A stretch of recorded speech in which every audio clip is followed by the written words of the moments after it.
మద్యం మత్తు నెత్తికెక్కిన యువతులు హైదరాబాద్లో హంగామా వేశారు. కారును ర్యాష్గా డ్రైవ్ చేస్తూ క్యాబ్ను ఢీకొట్టారు. అక్కడితో ఆగకుండా బండి దిగి స్థానికులపైన డ్రైవర్ పైన చిందులేశారు మందుభామలు. బంజారాహిల్స్ సాగర్ సొసైటీ దగ్గర జరిగిన ఈ ఘటన స్థానికంగా కలకలం రేపింది.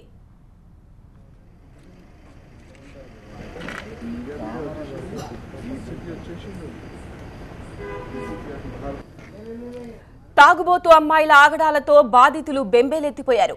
దీనిపై పోలీసులకు ఫిర్యాదు చేశారు. రంగంలోకి దిగిన పోలీసులు కారు నడిపిన యువతిపై కేసు పెట్టి వాహనాన్ని సీజ్ చేశారు. ఇద్దరిని అదుపులోకి తీసుకున్నారు. అయితే పోలీస్ స్టేషన్ దగ్గర కూడా యువతుల తీరు మారలేదు. మీడియా సిబ్బందిపైన చిందులేస్తూ రచ్చరచ్చ చేశారు.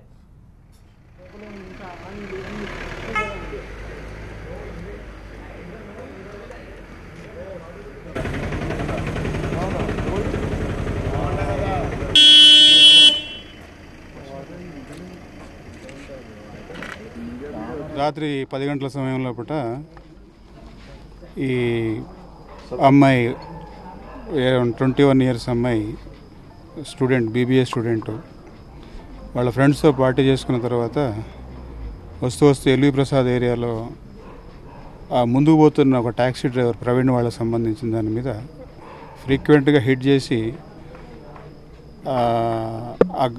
బండికి కూడా తర్వాత వాళ్ళకు బాగా డ్యామేజ్ అని చెప్పేసి పట్టుకుంటే ఆ అమ్మాయి ఆల్రెడీ డ్రంకన్ కండిషన్లో ఉన్నది.